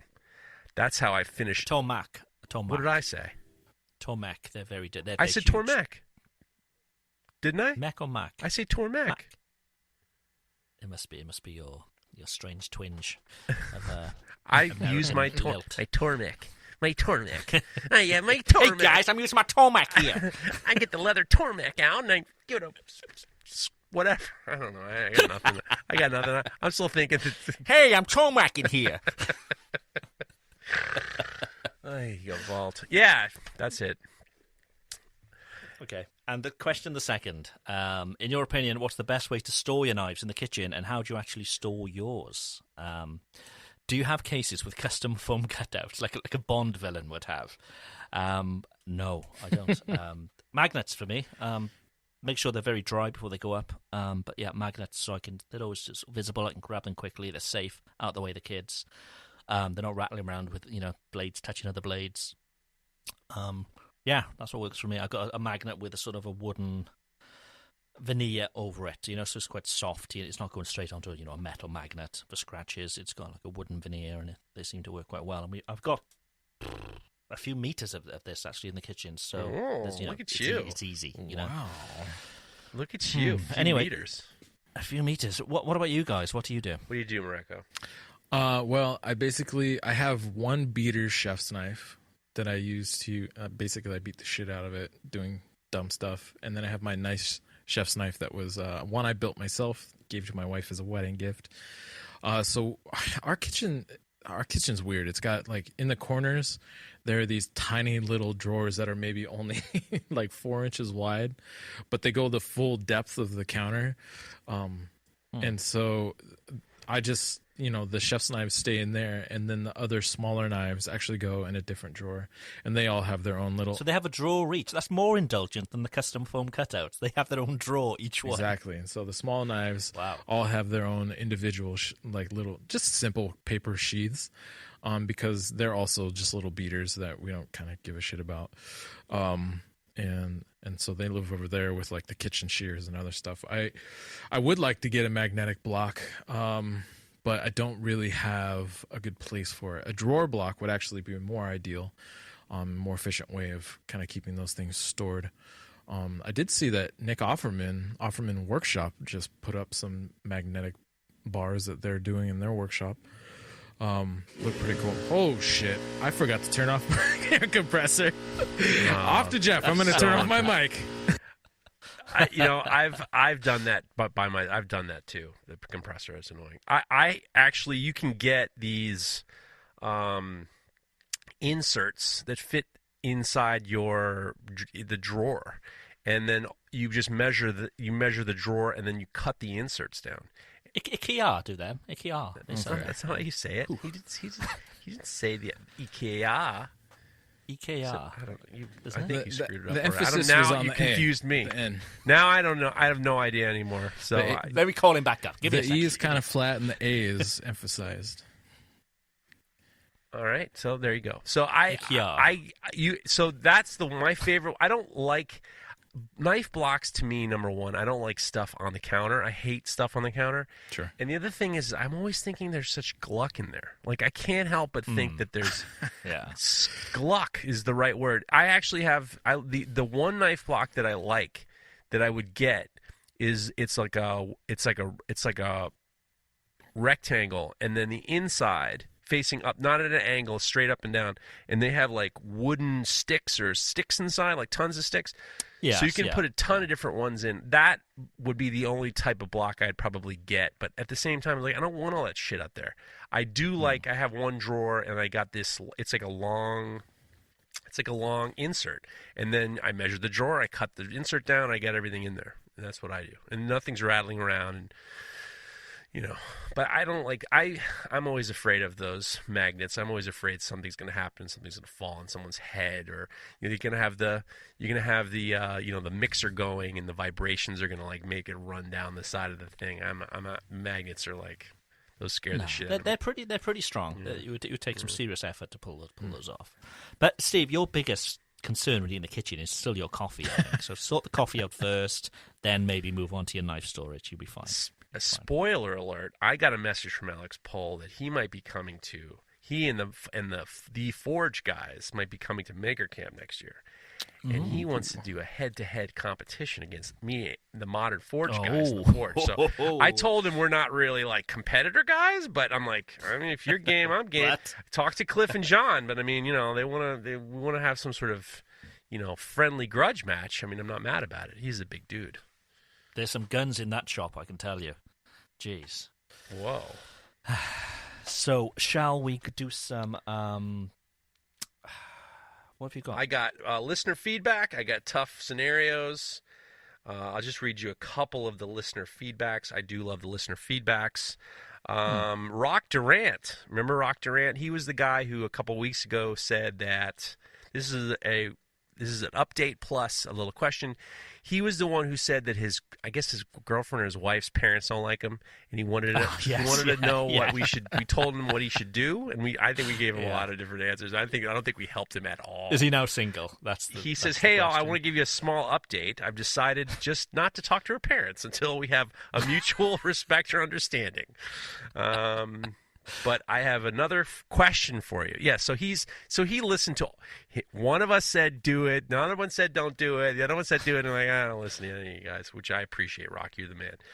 But he slings it into a question. He goes, I have another question for you. I'm trying to build my following. So is it worth giving away knives as a way to boost your business to get more attention, or is that ultimately devaluing your hard work that goes into my knives? So he's trying to build his following. What do you think about giving knives away? I mean, can you? It's easy to say that I'm not a fan of it, but it depends, I suppose, where you are in your career, and I don't know. Yeah, it's a difficult one because it's certainly devaluing your work, but I suppose if it depends who you're giving them away to. Yeah, there's too many variables involved there for me to give an answer, I think. I think if you're going to give work away nowadays, quote unquote influencer market, that's what you're doing. You're hoping that somebody's going to see your knife being used by such and such person, and it's going to encourage or influence their purchasing decisions. But I think more and more this influencer marketing is a more commonplace thing, and I think it's very reasonable, especially if you can afford to give something away. Maybe you're still working full time and this knife thing is still a side project or whatever. If you want to do that, I think you got to be clear about what you're hoping to get out of it, though. You can't just throw something at somebody's direction and hope for the best, because and this is coming from my own experience, it doesn't work to just throw shit at people. I've had some of the most well-known celebrity chefs using my knife. Did any sales come from that? Absolutely fucking not. Zero. And so I think if you're going to have somebody doing that, maybe you have just it doesn't have to be super stringent, but just be like, hey, I'd love, in exchange for the knife, I'd love your feedback and a few posts of you using it for your cooking or something like that. But honestly, in my experience, that is not where my sales have come from. I honestly was surprised when I started doing, before I really blew up, I got to 25, 30,000 followers on my own. And a lot of that was from being a kind of a resource or helpful to people by showing some of my process, and then it was kind of a grassroots roundabout way that people were started sharing their comments, sharing my posts, and not always sharing to other knife makers, just sharing to other people and friends who were interested, and they passed it on, and it just kept slowly growing over time. It's not easy. It's a slow thing. It's a slow burn, but I found that.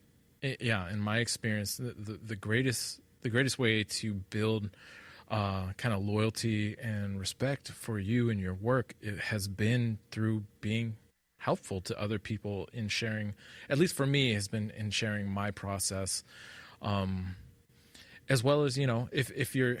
I don't know what kind of knives you're making, if you're making chef's knives or hunting knives or whatever, but, show the knives that you're making being put to use and put to work, or show your process of how you're making those knives. Because like we've talked about in recent episodes, another big reason why people are buying your work is because they like you. And if you're doing somewhere, and it's awkward getting in front of the video and talking and stuff like that, but you got to start somewhere. But the more you share some of that personality, I feel like the more you come across ideally in a positive light, and people are more interested and willing to buy work from you. But I've never found that throwing a knife at somebody has ever worked in generating sales and interest and excitement. In fact, the whole thing with Joe Rogan, he paid for those knives. He waited 2.5 years to get those knives, and that's it's a very unique thing, but that's the kind of customer, even if it's just somebody in your local area, that's the kind of person you want promoting you, because they really, not because they got something from you for free, but because they really, truly love and appreciate your work. Good point. What have you got, Jeff? I think marketing is different when you're in business than it is I think that the mindset we have is that everything counts and that you have to see a return on everything. Sometimes it doesn't work. And, I try to rather see it as marketing, and sometimes it works and sometimes it doesn't work. I don't nickel and dime every transaction I make. Sometimes it's good, sometimes it's not good. And you just have to feel what's good for you. In regards to devaluing your work, I don't think it devalues your work. I don't think it devalues your work at all. I think that I think it's hard. it's hard to figure out something to do. Maybe you got a guy who does a nice job. Maybe he's a friend of yours, got a lot of followers, and maybe he can help you out. I mean, I don't think there's any problem with that. I try not to think about every single transaction and nickel and dime every decision I make, because it's like you get crazy. You give a couple knives away, it's not the end of the world. I mean, you can also budget yourself out in terms of budget out how much you give away, and like we do that here in regards to what we give away for, charity events or something like that, or something special, or if I decide I want to give something to someone, I just do it. And I try not to think about the exact return on every single one. Sure. But yeah. Okay. Well, what do you think, Craig? Sorry. I went first there. I said there's lots of variables there, isn't there? I mean, if you're doing it solely with the purpose to gain more business, as opposed to giving buddies who maybe helped you out in the past as a gift, that's very different. But if you're doing it solely to get a return on it, I think it could be very difficult. It could be you need to find the right person, and that right person is probably been offered similar by other people in the past. So yeah, it can be difficult. That's all I'm saying. Tough scenarios. Answered honestly or phony. Do we have any reads we need to do before that? I tell you what. Let's talk. We talked about Even Heat previously. We played a jingle for them. But what I didn't say is that we can actually get you a discount on an Even Heat. We can get you $75 off and free shipping in the US, which in itself can be a fair amount. So if you head to knifetalk.net/heat. That'll take you to Soul Ceramics, who are a distributor of Even Heats. You can spec up the machine exactly how you want it. They'll get it in. They'll ship it off to you. But you get that $75 off and free shipping. So yeah, knifetalk.net/heat. It's down in the description. So wherever you listen to this podcast, there's going to be a link there. You can click that. It'll take you straight there and apply all these discounts ready for you. And CMC Forge wrote that I'm on my 11th week for my LB22, and it gets built this week. And I used your link, and I can't wait. All my stuff is now all ready to go. I got the grinder. He's like, I buy all your stuff: the grinder, the belts, the sandpaper, the oil, Lawrence books. Now I got the oven. Glad it's all good stuff. You guys rock. So he's got his Even Heat on the way. Good stuff. Exciting stuff. Nothing better than when you get that knock on the door and it's a delivery for you. Straight to the toilet. You have to set that up because people don't remember that you go to the bathroom when you get your mail. I would love to see an unboxing video of you rushing into the bathroom. Yeah, you're a pervert. Sitting on the toilet. You are a pervert. You're a pervert. Toilet cam. All right. Tough scenarios answered honestly or phony. This one comes from Jake. Here's a tough scenario, guys. An eccentric customer asks you to make 200 knives in exchange for any single item of luxury. Do you take the offer? You take the offer, and how large is the yacht that Captain Craig chooses? What's your single luxury item for 200 knives? For 200 knives, okay. And it can be anything. Right, what's your luxury item that you do for it? I go through these phases of I say to my wife, it's deep learning. That I'm concentrating on this so much. That's the bathroom talk. That's what you call it when you go to I say it's deep learning, but it's not. It's just my obsessiveness of getting it. And at the moment, it's guitars and rare guitars. So I'd get like a 59 Les Paul. There's not that many available on the market. You're never going to lose value on them, and some of these are going for hundreds of thousands. So a 59 Les Paul. Do you know that the first I saw Les Paul play when we were when I was at the center, one of the third weekend at the Center for Mental Arts. We went to install the new gates at the Dakota building in on the Upper West Side, and John Ledford wanted us to go down to this club and see Les Paul, and we watched Les Paul play, and he was amazing, and he was grotesque, and he was extraordinarily politically incorrect and rude, and it might have been difficult. It might have been difficult a couple years later, but he was great. Yeah, quite possibly. I mean, he's certainly not the greatest guitarist, but that guitar has inspired legends, and there's a certain sound with that guitar, and people say the 50s Les Pauls were are the best, and they're rare, and they're nearly 70 years old, and there's a certain I don't know, something very special about an old Les Paul. So yeah, I'd get a collection of them. So I'd make him as many sets of 200 that he needs. If I could get a 50s Les Paul each time, I'd have a whole wall of them. It'd be pretty cool. What do you think, Mareko? What's your luxury item? I have no idea. You don't like luxury at all. You don't like luxury at all. I struggle with it, for sure. Yeah, I have no fucking clue. Nothing? Wouldn't you get like the Broadback Ultimate Oh, kit? for fuck's sake. You know, where they've got everything in the kit. Yeah, I'm sure they do one of these kits, don't they? I'm sure they do. they do. Are we doing an ad read now, or are we Just answering give me the a second. question? I knew it was coming. Come on. Didn't see that one coming at all. Okay. Yeah, they do. They have the Super Mega package coming up for their Black Friday. Super Mega. Super Mega. There we go. So start, preparing your ducats to be used on saving. You're actually going to save yourself $540. Let's see, their Black Friday sales between the 22nd and the 29th of this month here in November for the Super Mega package. And that includes the small wheel attachment, the upgrade to the Mareko Platinum, the disc, the slack, the integral grinding, the buffing arm, the 8-inch contact wheel. I mean, you got like 5 machines in one right there with that thing. And then they also have a coming up for the same Black Friday sale. They got the Premium Plus package is at $375 discount. Also with the free Mareko Platinum upgrade with the slack belt, the 8-inch, and the long platinum. Sorry, the 8-inch contact wheel and the long platinum. So make sure you're getting all your ducks in a row and getting ready to save yourself some money and get yourself the ultimate shop grinder. Because honestly, I mean, it literally is like 5 or 6 machines in one. It's crazy. Is that broadbackironworks.com? That's it. That's the one.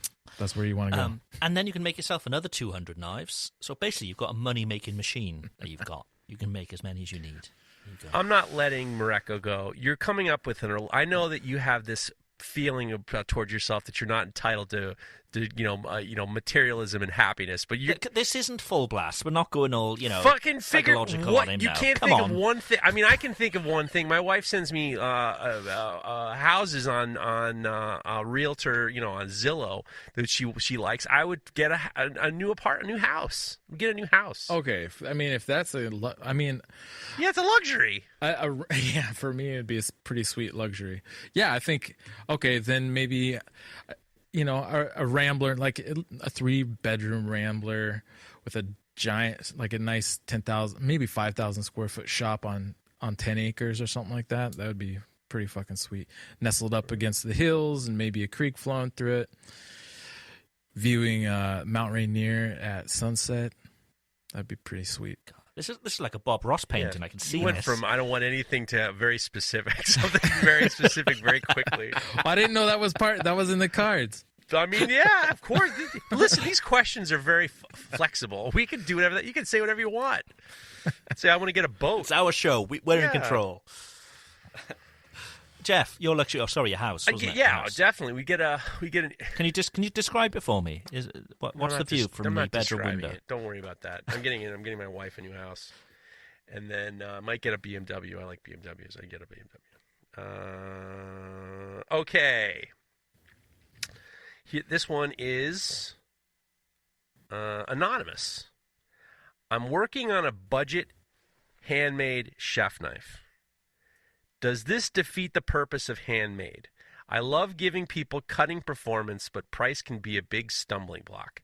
Also, how do you go about that without becoming known as the cheap knife guy, wherein people would be reluctant to spend more money on higher finish levels and etc.? Thinking of random batch drops with no ability to place an order of them. Thanks, fellas. So he wants to be the budget handmade guy, but he's afraid of like the ramifications. Listen, don't care what anybody else thinks. If it works for you, it works for you. Sure. We're all in different. The three of us are in different lanes anyway. And everybody needs to find their lane and what works for them. And I don't think anybody needs to sort of look down on anybody else just because they're doing what they're doing. If it works for you, you're paying your bills, and and everything else works. do it. Don't let anybody else tell you what you should or shouldn't do. And I think it's a good call. Well, lots of people are doing budget ranges now, so I think it's a good call. If you can make it work for you, go for it. Hilariously enough, if you were to listen to the last 10 episodes of the Tough Dilemmas, you'd notice that the first question is always, "You're at this knife show, and the guy next to you is making shitty, cheap knives." So this guy is probably has probably never been to a knife event, and he thinks that all that is everyone's judging you on your knife prices and stuff like that. Because that does come up a lot. I mean, in terms of, I think that it is interesting how people look at price ranges and then kind of gauge where they are and where everybody else is, and there is just the nature of you trying to evolve as a business person, in this particular lane. Yeah, I mean, if you're finishing blades 120 on a belt, and then you're trying to sell them for $500 a pop, people are going to look down their nose and go, "What the hell's going on here?" But if you're doing a decent product and there's value, that's the thing. If there's still value in it and you're still making a profit, it's everyone's happy. Surely, don't worry. Good answer. Reko, you got anything? All those people who are finishing their blades at 120, they're going, "Oh shit, she's talking about me." I probably am. You probably are. I mean, if you look at some of the production stuff that sells for upwards of $300 to $400, some of those have 220 to 400 grit machine finishes on them, and those are commercially made knives. I think, I agree. I think it's totally up to you how you want to run your business, and it's also up to you how public you make the knowledge. I mean, I don't think there's anything wrong with working with somebody around their budget at all. I think that's actually quite admirable. And you don't have to build every knife that way, but I don't think, I do think that there may be a concern of pigeonholing yourself in that way, but I think if you still, I don't know, I think it's all right to be flexible and mix it up. And maybe you do a knife for $300 because somebody who just, however, has really appealed to you in their email or whatever, and getting a hold of you and really wanting some of your work, but they only got $400 to work with. I'm sure you could figure out how to make that work, but that doesn't mean you're married to making that style of knife for the rest of your career.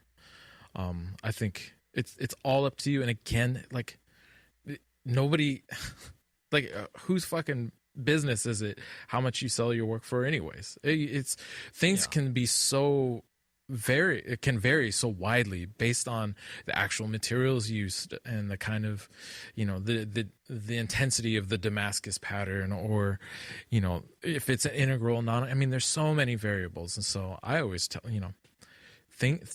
I could make a knife for $500.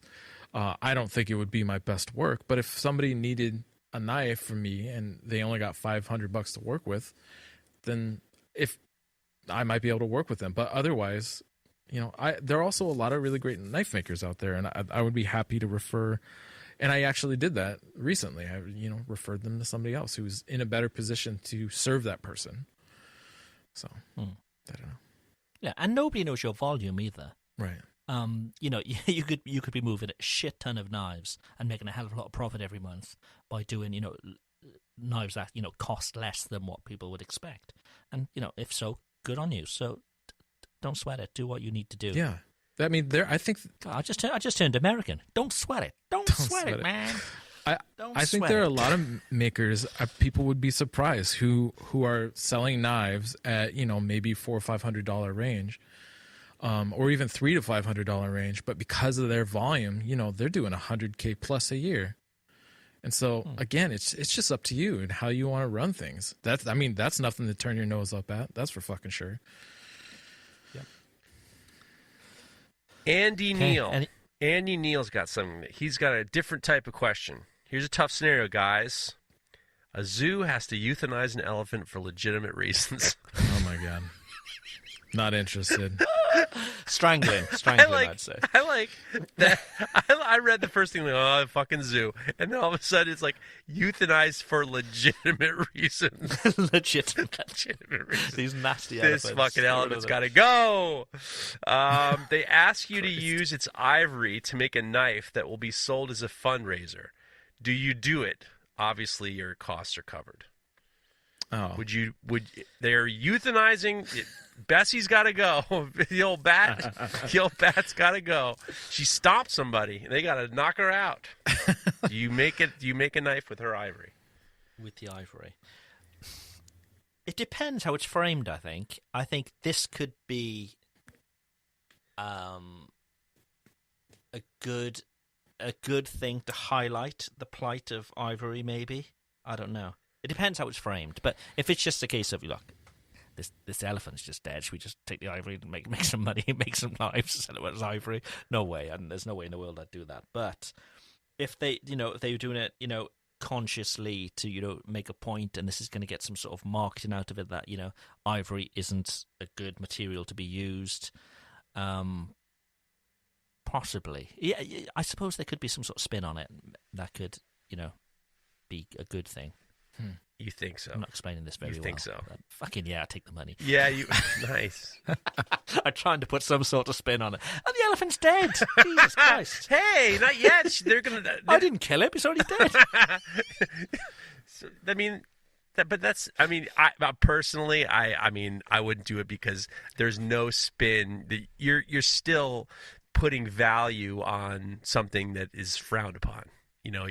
It's frowned upon, but there's so many people using mammoth tufts still. Those poor mammoths. By the way, I saw a mammoth this week. Not a live mammoth, obviously. We took the kids to museums while we were back in Wales, and they had like a dinosaur exhibition. So, my kids are 2, and they're into dinosaurs, and they were loving it. There's these life-size bones and all the rest of it, and you can walk under them and around them. We turned this corner, and it was all a bit dark, and I'm like, what the hell's going on here? They had like a robotic. It moved. A mammoth, a full-size, big, hairy, old woolly mammoth. Oh, wow. And it moved. I shit myself. I think I ran behind my kids. I wasn't expecting it. It was scary as hell. But that's the mammoth story. I thought you were going to say you saw a mammoth when you were sitting down to eat. Some old bat next to you. No. Nothing. Anyway, any mammoth stories of the week? I'm not doing it. I don't. Okay. Number one, I don't like using horns or antlers anyway, and I don't think I would be able to. I don't think I'd be able to do it, regardless of. I know that people are using a lot of found stuff. Like I remember Will Stelter and I were walking around Blade Show one year, and they were at this table filled with like these mammoth teeth and I guess found walrus tusks and stuff like that. And I know that, people do that. I just, it's just not for me. I don't think I could do it. Yeah. Mareko, what do you think? Yeah, I think, my initial, it would have to be a very special situation for me to want to do it. I think, though. Do you mean like a big check? Is that what No. You say special situation, not even the money. Like, how special? This was the elephant that was based on Dumbo. This was the Dumbo drawing animal. No, I think I would be too worried about the potential negative publicity around it, honestly. And so I think I would probably not do it. It would have to be, I don't know, a special situation where there wasn't any negative publicity, but otherwise, I wouldn't do it. Okay, that's a good question. Right, should we do the whole YouTuber thing? So, if you're a listener and you follow us on Instagram at Knife Talk Podcast, please leave a message down in the comments what you would do with this poor elephant's Don't send it to me. Tusk. Don't send it to me. I have a couple things I'd like to say to our listeners, besides the fact that, you guys are awesome, but sending DMs to our individual accounts, pretending as if we're listening to the podcast with you and talking to us as if in real time, like we remember what we say, is not good. So anytime you want to interact about this show, send it to Knife Talk. Otherwise, some of you people send me these things. You talk to me like you've been listening or you weren't on the I have no idea what you're talking about. Some of you are completely incoherent. So number one, that's number one. And number two is when we try to edit yourself into the things you send, and I'm getting a lot of messages that are long, and then at the end it says feel free to edit this if you want. It's just like, dude, I got enough I literally have pages upon pages of questions. That sounds like an automatic delete. No, I mean, everyone's cool, but I mean, for some reason, you guys don't listen. You know, that's an issue. And the other thing is guys, the all be.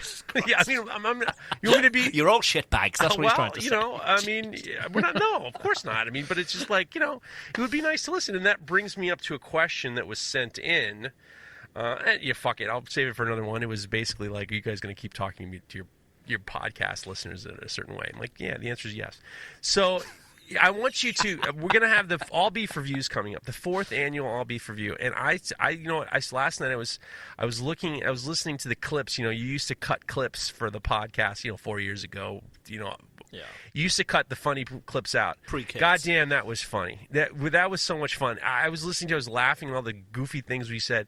But the All Beef Reviews is fun. And basically what it is a chance for you to write something funny and something that you don't like or you have a beef with. And like I gave a beef about the fact that some of the listeners don't listen, and they want, or they're, what, that you're not on, what's going on with Google Play and I don't listen to that. That's a beef. I'm having a beef with it. So send us in beefs for the All Beef Review. I'm already accumulating a pile of them, and I'm looking forward to us doing that at the end of the year to kind of say, you know, fuck you to 2021 and onward to 2022. Okay, we're hour and 40 minutes in. So on that positive note, I mean, we shall speak to you later, shitbags.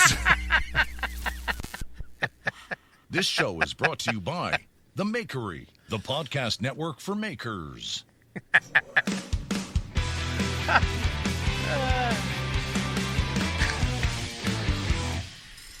That was funny.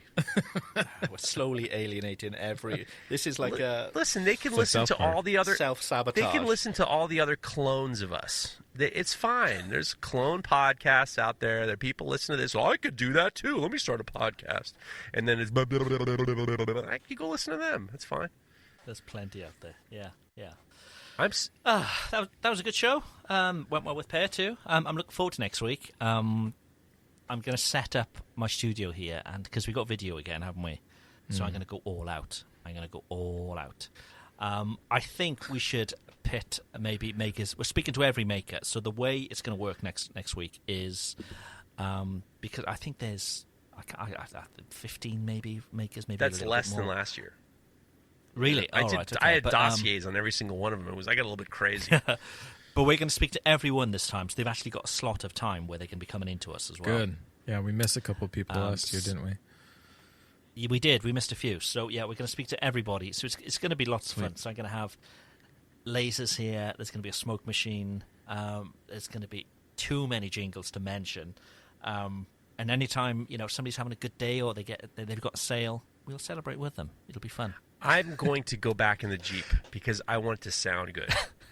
When we were doing the lives, I was doing it out in the shop, and it just sounded bad. I want it to sound good, so I'm going to be in the Jeep. I might wear a jacket. Can you get Nico to come in with his film crew and like be a roving, follow you around? Speaking of Nico, I actually had a great time. I was at a Halloween party with him, and I was talking to him. He's going to come back on the Full Blast podcast around Thanksgiving, which I'm excited about.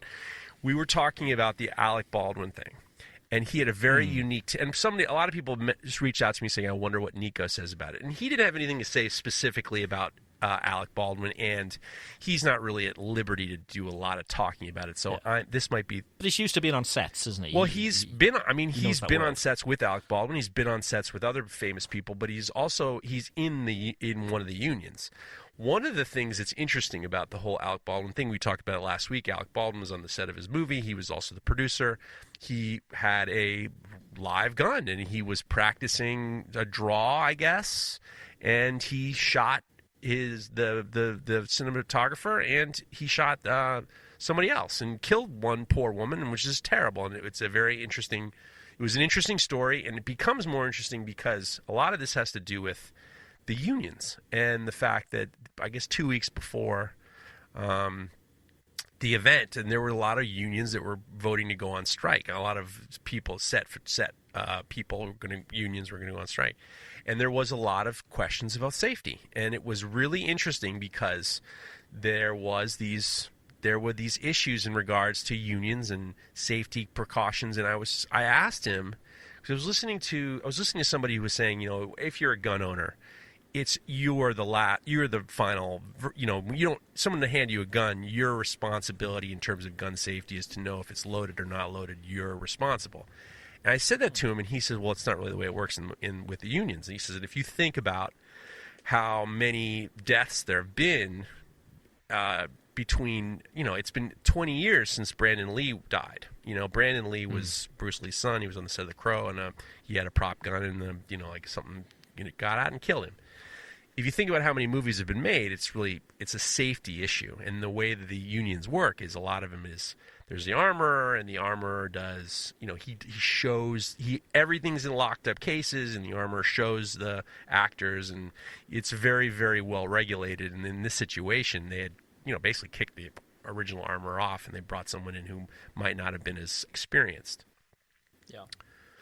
But it was fascinating because he was just talking about in regards to safety standards and how unions go. And he says the other thing is on John Wick, they have all the guns in John Wick. It's a million guns.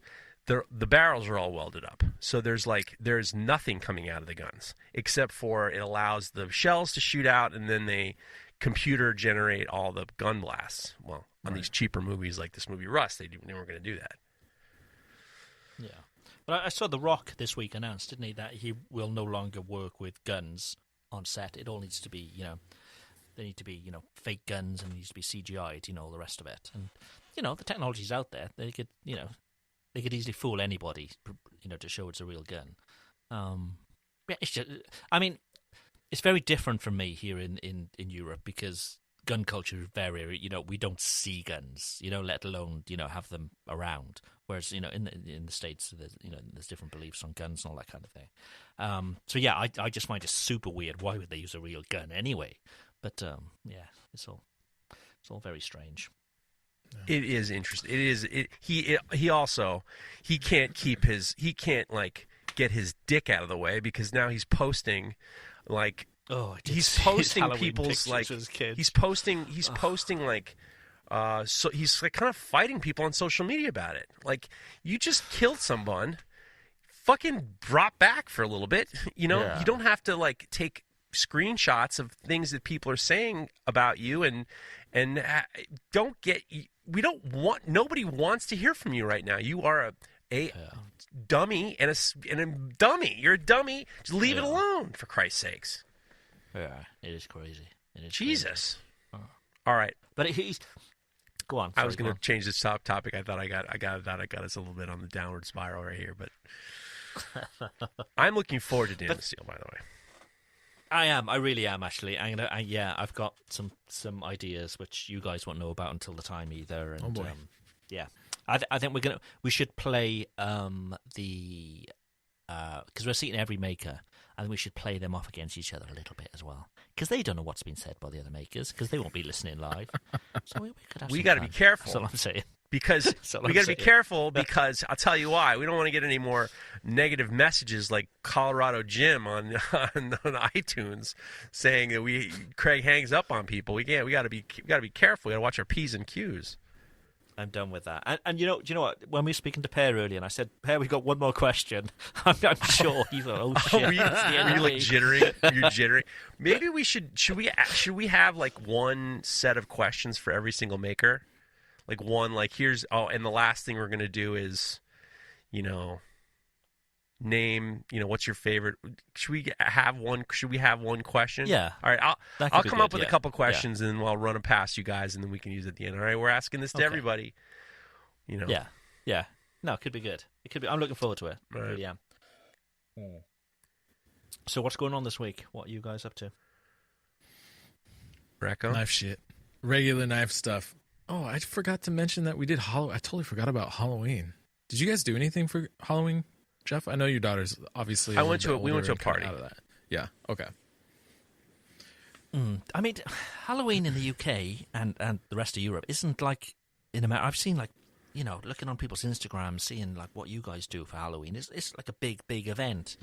It's got bigger over the last maybe maybe 10 years, but it's not like a big event. So, we carve pumpkins and the kids dressed up, but we didn't go anywhere. We were just in the house and normal stuff. Fingal had a good time. His whole village did some big parade. Yeah, really? It was really a Celtic cool. holiday, right? So it was Samhain, right? It must be a reciprocal thing because all Americans think they're Irish, so maybe the Irish think they're Americans for Halloween. I tell you what, that's the hilarious thing. The Americans who you talk to a guy like Fingal, and he'll say that for when these guys they say I'm Irish too. It's like you're American, brother. Just make sure you know that.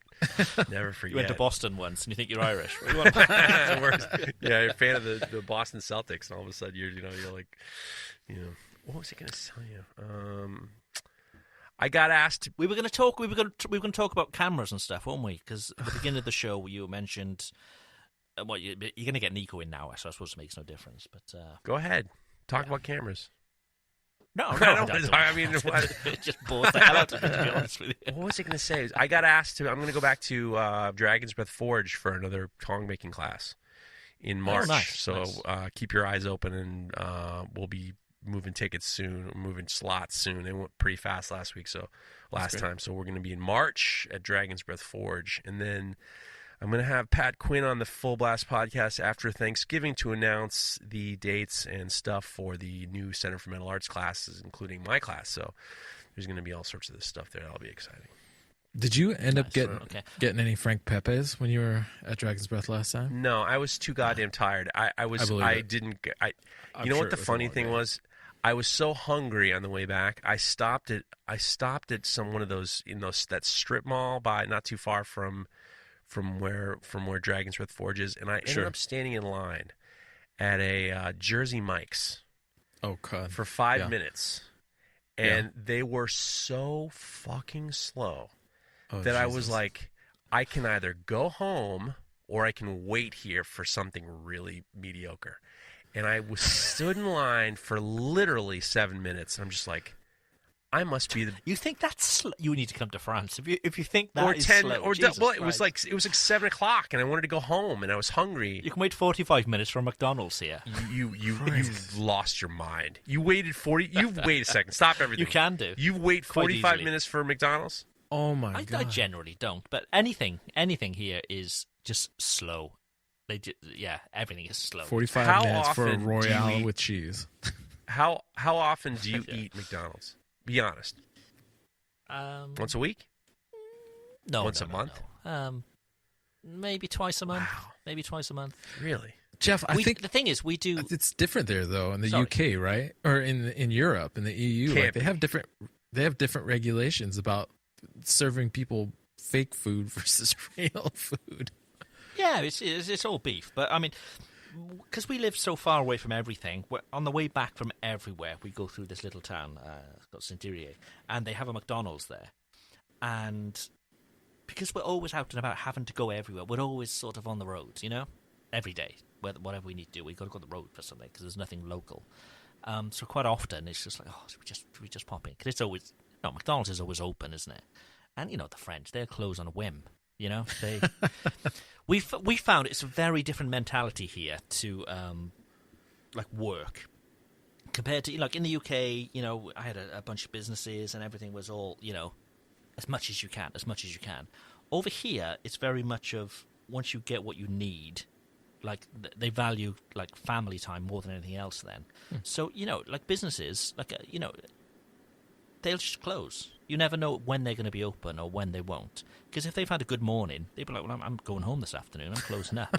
It's crazy. It's honestly, it is so different for someone which is for me, and the UK is, hour and 20 minutes on the plane. It is like being, because I've spent the last 10 days back in the UK where everything is, everything's open and everybody's trying to generate profits all the time, and everything, you can get anything you need. To come back here, it's just like, oh, fuck. It's very different. Very different. But McDonald's is one of those places. It's always open. And, maybe twice a month, maybe. Is there a drive-through in the McDonald's in France? There is, but nobody uses it. They want to sit inside of McDonald's? They'll sit inside and they'll spend a good 2 Get hours. the fuck out of here. Jesus. You can get beer. You can get beer at McDonald's here as well, which you can't in the UK. So you get sort of the younger kids all going out to McDonald's and spending a few hours. Clubbing at McDonald's. Yeah. Dude, you're telling me that they go to McDonald's for drinks? Is there like a bar there?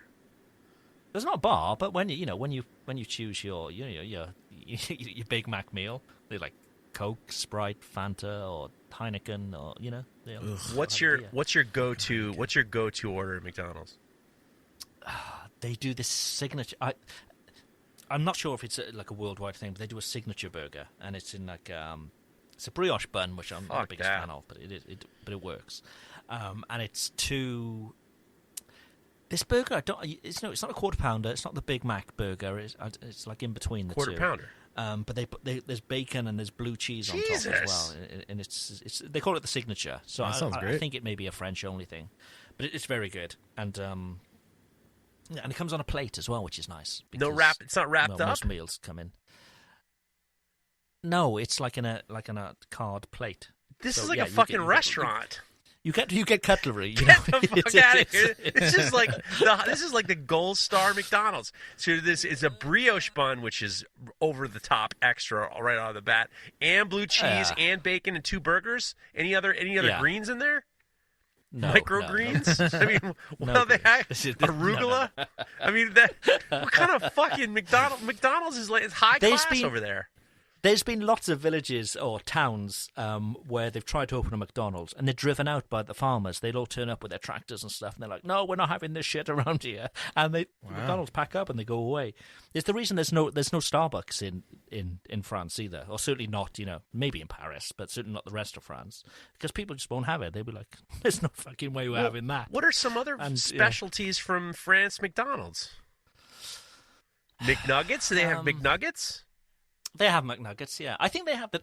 I'm used to McDonald's in the UK, so I'm used to the general menu, and they have all that, but they have what they called specialities sometimes. Like what?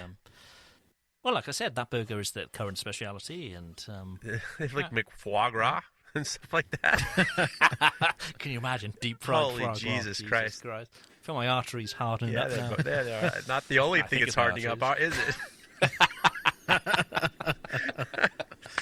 Can't get much better than that, ladies and germs. I think that's it, baby. See you next week at Damasteel, guys. Go to damasteel.se. We're going to have some fun. Yeah. And it's free. It's free, and we'll be fooling around. It's on Saturday the 13th, 3 o'clock Eastern Standard Time. I'm pretty sure it's what time it is. We're going to be there the whole time, and you can interact with us. We'll have some fun. You're going to definitely see all the other makers, and Fink will be drunk. So, I mean, that is a given. That is a given. Fink will be getting drunk and happy and funny. So nice. Yeah. We should see you next week. And and it'll be live too. Sorry, we forgot to say it'll be live. So we'll post the links up, and you can live, and you can interact with us and all the rest of it. It'll be fun. And we'll post the show up on Monday, right? Yeah, we post it up Monday, but yeah, it'll be live too for those attending, and they can interact. So it'll be cool. So, thank you all again for listening. Should I put another song on this week? Definitely. I'm wondering whether... Definitely. I'm wondering whether that's why Google said no. I'm not sure. Oh, maybe that's like what a licensing happened. issue? Possibly. I literally just thought of that now. Maybe that's the reason. I don't know. Fuck. What are we going to do? Your music is so good. What can we do? That's the reason. That is the reason. That's probably the reason, That's the fucking reason. Because I think... What they probably do, they've probably got some sort of machine that will transcribe all the words, and they'll just see the words to the song and go, "Oh, that's copyrighted material." They thought you were Bruce Springsteen. Google thinks I'm Bruce Springsteen. And on that note, I'm going to finish with that because I'm quite happy with that. Thanks for listening. Bye-bye.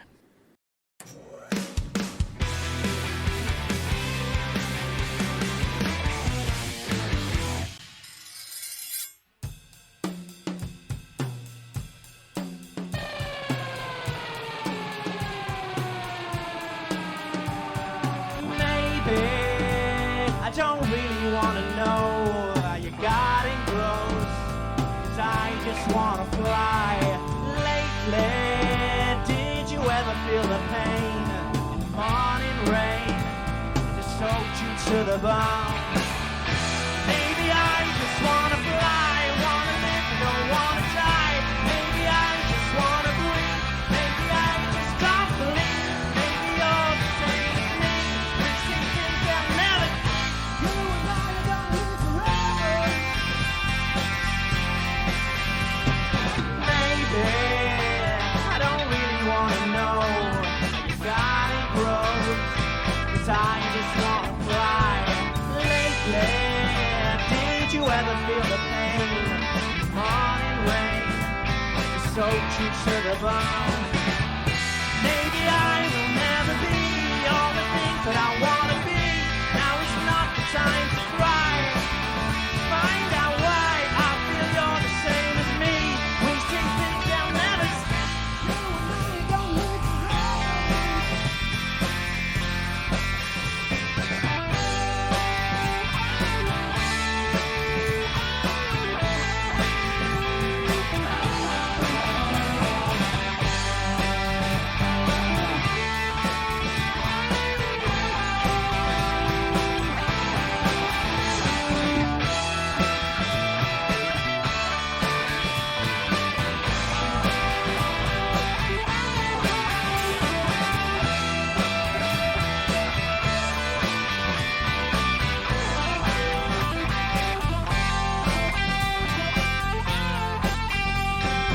Maybe I don't really wanna know how you got and grows, 'cause I just wanna fly. Lately, did you ever feel the pain? Morning rain, soaked you to the bone. Maybe I will never be all the things that I wanna be. Now is not the time to cry. Now's the time to find out why I feel you're the same as me. We see things they'll never see. You and I gonna live forever.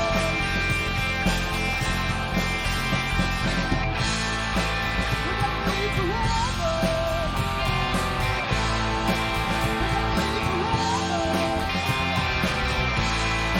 We're gonna live forever.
Merci, on vous laisse avec les toppers.